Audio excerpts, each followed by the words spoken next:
In the heart of Milan stands a sanctuary of beauty and history, the Pinacoteca di Brera, home to masterpieces by Raphael, Caravaggio, and Mantegna. This museum is more than a gallery, it's the soul of Italian art, a place where centuries of creativity, passion, and faith come together to tell the timeless story of beauty that never fades. Morning awakens over the city of Milan. The first rays of sunlight brush against the marble spires of the Duomo, turning white stone into living gold. The city slowly breathes to life, trams hum along narrow streets. The aroma of freshly ground coffee drifts from every cafe, and the gentle sound of church bells rolls through the air. Shadows stretch across centuries-old buildings, where tradition and modernity intertwined like melody and rhythm. Shopkeepers raise their shutters, students hurry across cobblestones, and the heart of Milan begins to beat faster with each passing minute. Above this awakening city, the sky glows soft and pale, a painter's canvas waiting for the colors of the day. Amid this beauty and movement stands something timeless, a sanctuary of silence and imagination. The Pinacoteca di Brera. Its walls have witnessed revolutions, renaissances, and rebirths. Behind its grand arches lie treasures that shape the soul of Italy. Here, history breathes through art, and every painting holds a fragment of the human spirit. In this haven of culture, time slows down. The noise of the city fades, replaced by whispers of creativity and devotion. The Pinacoteca di Brera is not just a museum, it is Milan's heart, beating softly beneath centuries of genius. This is where our story begins, in the morning light of Milan, where art, city, and history unite to tell one eternal story, the story of beauty that never fades. Long before it became one of the world's great art museums, the Pinacoteca di Brera was a place of silence, study, and devotion. In the heart of Milan, on what was once the edge of the medieval city, stood a vast complex, built by the Jesuit order in the 16th century, the Palazzo Brera. Its name comes from an ancient Lombard word, breda, meaning a grassy field or open land.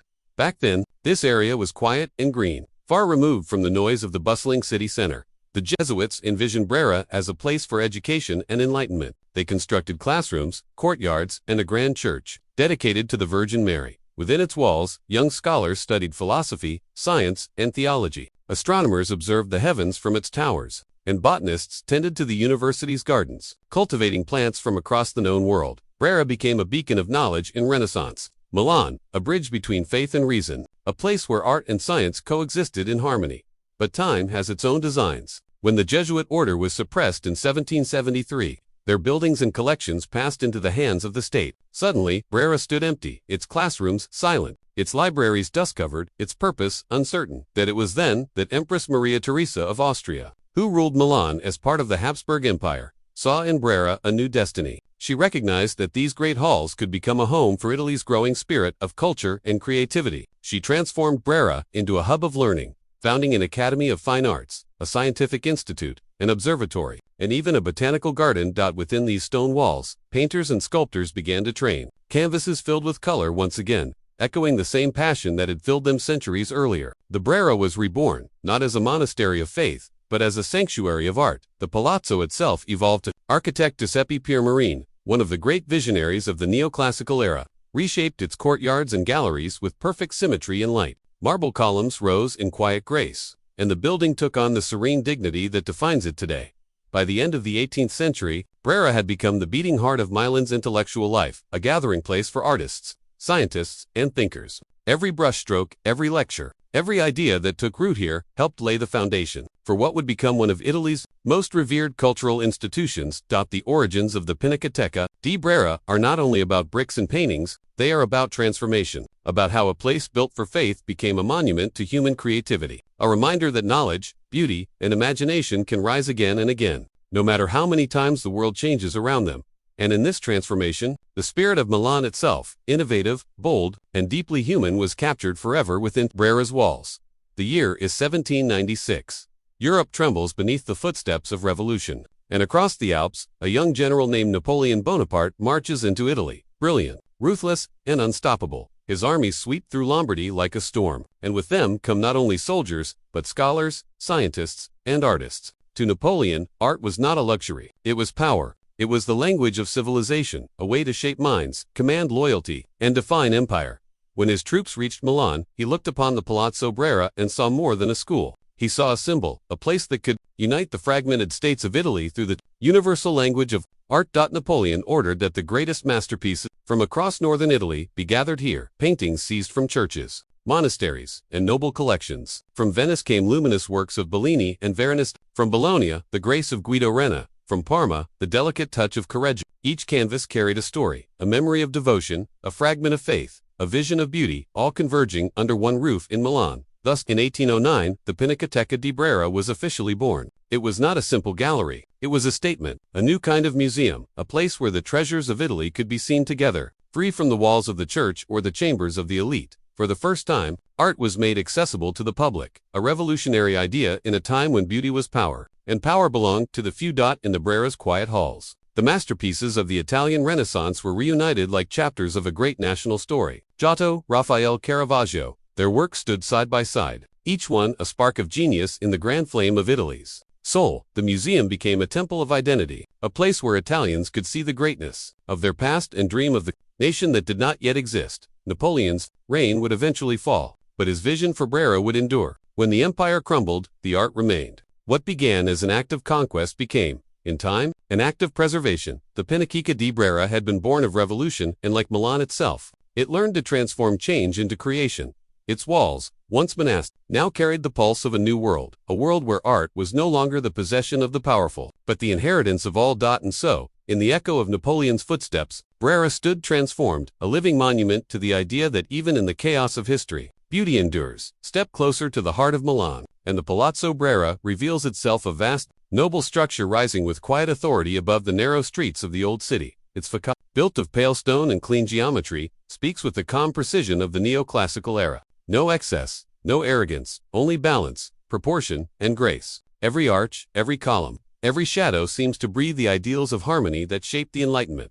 Passing through the gates, you enter the great courtyard, a place of stillness and light. The air here feels different, hushed, reverent, touched by centuries of thought and creation. At the very center stands a towering bronze statue, Napoleon as Mars the Peacemaker, sculpted by Antonio Canova. The figure is poised and flawless, a vision of power restrained by beauty. His body, modeled on the gods of antiquity, glows in the open air, while his face, calm and distant, reflects both conqueror and creator. Here, art and empire meet the ideal of human perfection, cast in immortal metal. Around him, the arcaded galleries rise in two graceful tiers, their columns of Tuscan stone forming a perfect square. Light filters through, shifting softly across the courtyard, a living canvas of gold and shadow that changes with each hour of the day. Look closer and you see the details. The delicate capitals carved in quiet rhythm, the stone stairs polished smooth by the steps of generations, and the vast wooden doors that lead into the museum's inner sanctum. Inside, the architecture transforms again. The corridors stretch long and luminous, their high ceilings drawing the eye upward as if toward heaven. The walls, painted in soft hues of gray and cream, serve as a silent frame for the bursts of color and emotion that hang upon them. Every room is designed not to dominate the art, but to serve it. Pier Marini's vision, the architect who reshaped the palazzo, was not of grandeur for its own sake, but of serenity and order. He believed that beauty must be given space to breathe. And so the building itself becomes part of the experience, a companion to the masterpieces it shelters. It guides the visitor gently, from the light of the courtyard to the intimacy of the galleries, from the noise of the city to the quiet of reflection. The Brera is not a cold monument of stone. It feels alive, its arches echo with footsteps. Its walls remember whispers of admiration and awe. Every visitor who passes beneath its arches becomes part of a story that began more than 4 centuries ago. The architecture of Brera is more than structure, it is philosophy in stone, a declaration that knowledge, beauty, and harmony are the foundations upon which civilization must rest. And as you move through its halls, you sense that this building, once a monastery, later a school, and now a sanctuary of art, was destined to hold the soul of Milan within its walls. The Palazzo Brera stands as a masterpiece in its own right, a timeless frame for the treasures it guards, and a reminder that architecture, like art, is a language through which humanity seeks eternity. The echo of footsteps fades as you enter the first great gallery. The air feels sacred, softly lit, filled with silence that seems to listen. Before you, the brilliance of the Italian Renaissance unfolds. Each painting, a universe. Each canvas, a heartbeat from another century. The light from tall windows falls gently across marble floors, illuminating faces that have gazed through time for more than 500 years. Every color here feels alive. The deep blues of sacred robes, the soft gold of halos, the warm, human skin of saints, and angels brought to life by hands that understood eternity. At the center of the room lies one of the most haunting treasures, Andrea Mantegna's Lamentation over the dead Christ. The painting is small, yet it commands the entire space. Christ lies upon a marble slab, his body rendered in radical perspective, feet toward the viewer, face turned in serene stillness. Mantegna's vision was revolutionary. He dared to show the divine as human, the sacred as fragile. You can almost feel the cold stone beneath the body, the sorrow in the quiet faces that lean over him. It is not just a painting. It is grief immortalized. Turn a corner, and the light seems to shift. Soft, harmonious, balanced. Before you glows Raphael's Marriage of the Virgin, painted when he was barely 21. It is a vision of perfection, symmetry, grace, and serenity captured in color. The figures stand in calm procession, and behind them rises a circular temple, symbol of divine order and human reason. Raphael's genius lies in stillness, a piece so perfect it feels eternal. And then, across another room, you meet the serene faces of Piero della Francesca's Virgin and Child with Saints. Every figure seems carved from light itself, geometry, and faith fused into pure harmony. His Madonna is not only a mother, she is the embodiment of divine wisdom, the still center of a spinning world. In these galleries, the Renaissance reveals itself not as history, but as revelation. It was here that artists began to see man as the measure of the universe, to paint not only what they saw, but what they understood, from the tender expressions of Giovanni Bellini, to the delicate spiritual glow of Perugino, to the sacred power of Bramantino's altarpieces. Every painting reflects a moment when faith met reason, and beauty became the bridge between heaven and earth. Walking through these halls, you are not just looking at art, you are walking through the rebirth of the human spirit. Each masterpiece is a testament to the belief that truth and beauty are reflections of the same divine order. And as the light changes through the gallery's tall windows, the colors shift, the shadows move, and the paintings seem to breathe again, alive, timeless, eternal. Here, in the Pinacoteca di Brera, the Renaissance is not a chapter in a book. It is a living presence, a golden whisper that still moves through the air, reminding us that beauty was, and always will be, the language of the soul.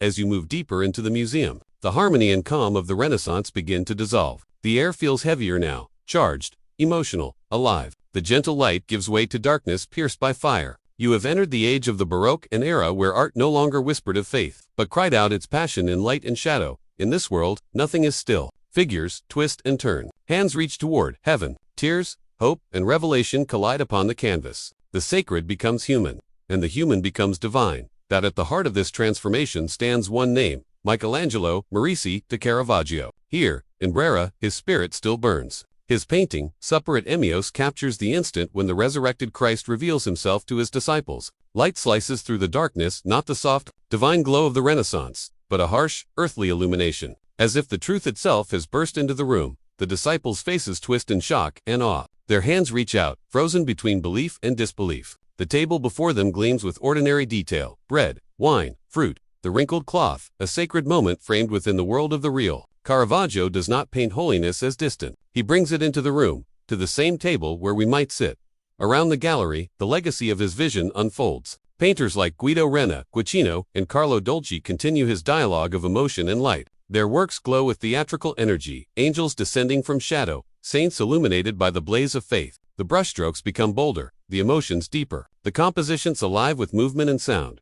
Every painting from this era feels like a heartbeat, a single, desperate attempt to capture divine presence before it disappears again into darkness. You sense the pulse of the Counter-Reformation here, the church reclaiming art as a weapon of awe and persuasion. No longer content with balance and geometry, the artists of the Baroque sought to move the viewer, to stir tears, to ignite faith, to awaken the soul. The galleries of Brera during this period feel like a stage. You are no longer a distant observer. You are part of the story, drawn into the storm of emotion that fills each frame.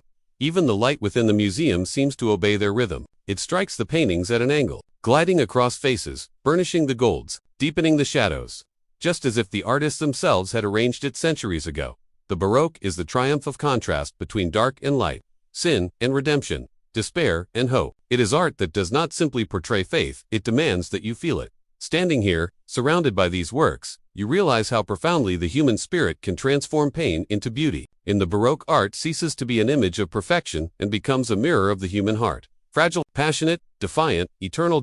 And as you step away from these canvases, the echo of their light follows you, a reminder that even in the deepest shadow, there is always the promise of illumination.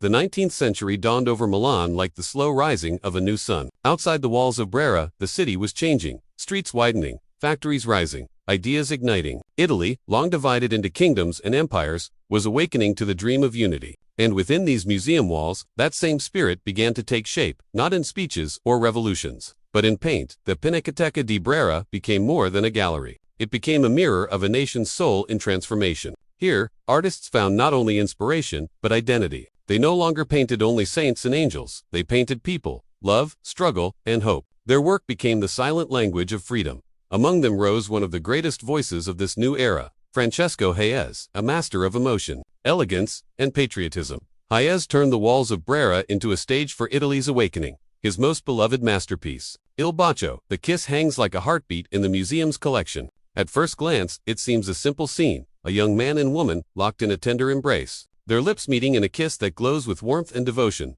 But beneath that tenderness lies something deeper, a symbol of Italy's rising passion for unity and freedom. The blue and red garments whisper of political allegiances. The hidden sword at the man's side hints at rebellion. The doorway behind them opens toward an uncertain future. In that single kiss, Hayez captured a nation's secret hope, that love and courage, together, might forge destiny.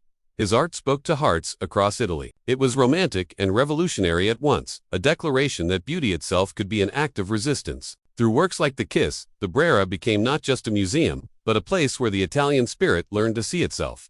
Around Hayez, other artists added their voices. Painters like Giovanni Segantini, Silvestro Aliga, and Domenico Induno turned their eyes toward the world of ordinary people, farmers, mothers, workers, and dreamers. The sacred was no longer distant. It was found in the quiet dignity of daily life. Their colors grew earthier, their brushstrokes more expressive, their emotions raw and honest. Through them, the story of Italy's people entered the gallery walls, a story not of power or conquest, but of humanity and hope. Outside, Milan became the beating heart of the great movement for Italian independence. Inside Brera, the same ideals took shape on canvas, painted visions of sacrifice, unity, and the dream of a nation reborn.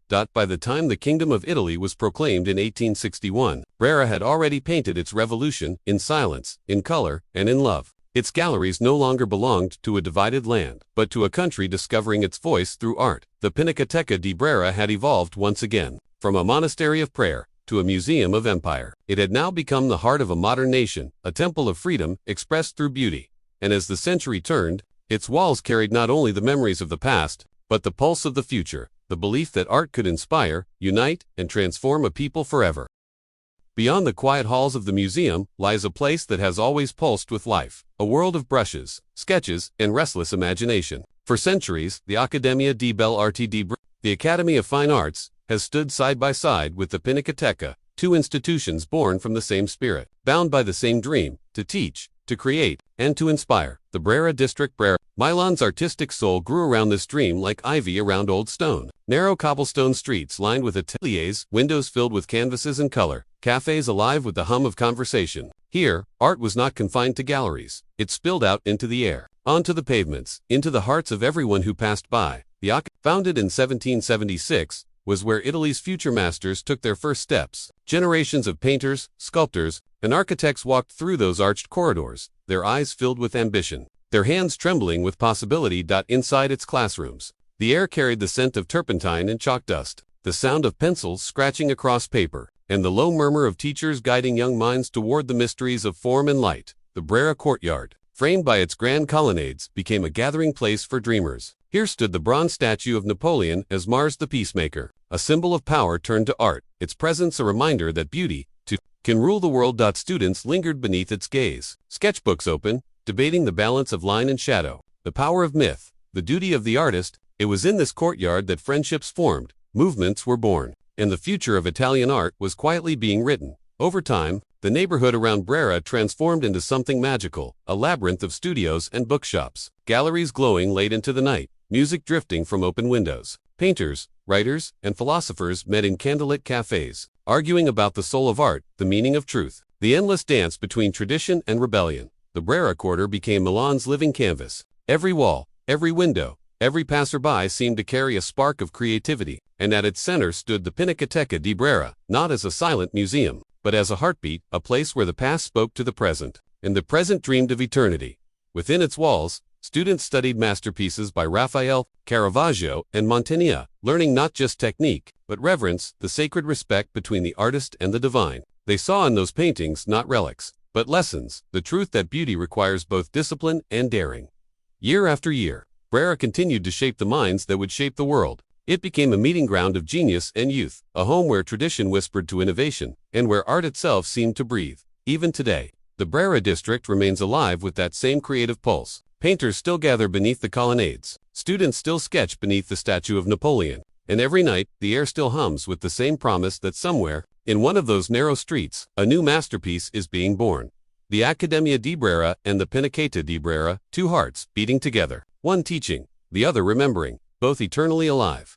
The 20th century arrived with thunder. Across Europe, old empires trembled, new ideologies rose, and the steady rhythm of life gave way to the drumbeats of war. Even in the serene courtyards of Brera, the echo of the world's chaos could not be kept out. Milan, proud, modern, industrious, became a target in the storms of the Second World War. Sirens screamed across the city, flames tore through its streets, and the heart of Italian culture, its art, its memory, its soul, stood on the edge of ruin. Within the Pinacoteca di Brera, curators and artists worked in silence and fear. They knew what was coming. By candlelight, they packed the masterpieces: Raphael's Marriage of the Virgin, Caravaggio's Supper at Emmaus, Mantegna's Lamentation over the Dead Christ. Each canvas was wrapped carefully, like a child being carried to safety. Night after night, the treasures of Brera were hidden, moved in secret convoys through the darkened countryside, to mountain villages and secluded monasteries. It was a race against time, a battle fought not with weapons, but with devotion. Then, the bombs fell. The great halls of Brera shook under the weight of destruction. Windows shattered, walls cracked, and for a moment, it seemed that centuries of history would vanish into dust. But even in ruin,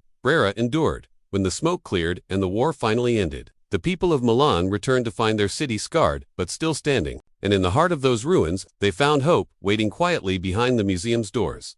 The paintings returned, one by one, unwrapped, restored, reborn. As each masterpiece was rehung on the walls, it felt like the soul of Milan was being pieced back together. The wounds of war were deep, but the act of rebuilding became a symbol of defiance, of love, of survival. On those years, the Pinacoteca di Brera was more than a museum. It was a message, a whisper from the past to the present. Beauty cannot be destroyed. Empires fall, cities burn, but the human need to create, to preserve, endures.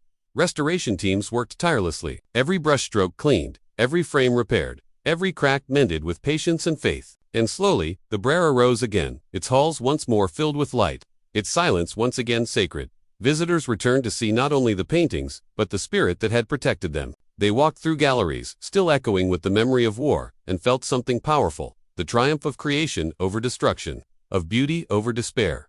From that rebirth came a renewed purpose. Brera would no longer belong to kings or conquerors. It would belong to everyone, to students, to dreamers, to the people of Milan, to all who believed that art could outlast even the darkest night. And so it did. The Pinacoteca di Brera stood once more in the golden light of Milan, not untouched, but undefeated. Its wounds became its strength, its scars became its story, and its story became a promise that as long as art exists, hope will never die. Today, the Pinacoteca di Brera stands once more in the heart of Milan, not as a monument to the past, but as a bridge between centuries. Its grand facade rises with quiet dignity, its bronze doors opening into a world where art is not only seen, it is felt. Sunlight filters through the high windows, touching frescoes and marble floors, illuminating faces painted hundreds of years ago. Yet the air feels alive, vibrant, curious, modern. Visitors wander through the galleries, each step a journey through time. They pause before Mantegna's Lamentation and fall silent before the raw humanity of Christ's still form. They stand in awe of Raphael's Marriage of the Virgin, a masterpiece that seems to breathe harmony and grace. They lean close to Caravaggio's Supper at Emmaus and feel the electricity of revelation. Every canvas, every sculpture, is more than an artifact, it is a living conversation between generations. The artist's hand may be gone, but the emotion remains eternal. In the heart of the museum, the Brera modernization project has transformed old halls into spaces of light and interaction. Walls once silent now speak through digital displays and immersive storytelling. New lighting, new layouts, new voices, all created to bring the visitor closer to the heart of art. Yet, for all its innovation, Brera has never lost its soul. Its rooms still hum with the reverence of centuries. Its silence still invites reflection. Here, tradition and technology walk hand in hand, old masters beside new ideas, paintings beside projections, brushstrokes beside pixels.